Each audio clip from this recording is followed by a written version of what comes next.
Սոցիալ-դեմոկրատական հնչակյան կուսակցությունը որպես ընդդիմադիր ուժ սահմանադրական բարեփոխումների ԱՅՈ-ի քարոզարշավին կմասնակցի միայնակ չմիանալով որևէ քաղաքական նախաձեռնության։ Ըստ ՍԴՀԿ վերընտրված ատենապետ Նարեկ Գալստյանի հնչակյան կուսակցությունը խորհրդաժողովների, հանդիպումների, բուկլետների միջոցով կփորձի իր համակիրներին ու հասարակությանը բացատրել խորհրդարանական համակարգի առավելությունները։ Խորհրդարանական կառավարման համակարգի անցումը հնչակյան կուսակցության ծրագրային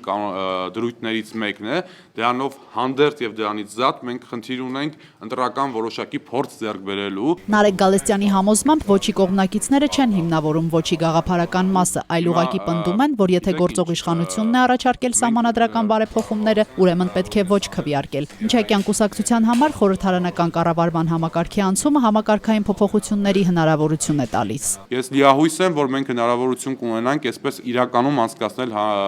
համակարգային փոփոխություններ եւ այդ համակարգային փոփոխությունների արդյունքում հասնել որոշակի այսպես առաջընթացի մեր երկրի սոցիալական շատ դժվար պայմանների համար։ ՍԴՀԿ ատենապետը նաեւ նշեց, որ առաջիկա հանրաքվեն կուսակցության համար ընտրական փորձ ձեռք բերելու լավ առիթ է 2017 թվականի ընտրություններին մասնակցելու առումով։ Կուսակցությունը այդպես կփորձի հասկանալ, թե որքան ընտրազանգված ունի եւ որքան կշիռ հասարակության մեջ։ Լիանա Ներսիսյան, Ալբերտ Գալստյան, ժամը լրատվական։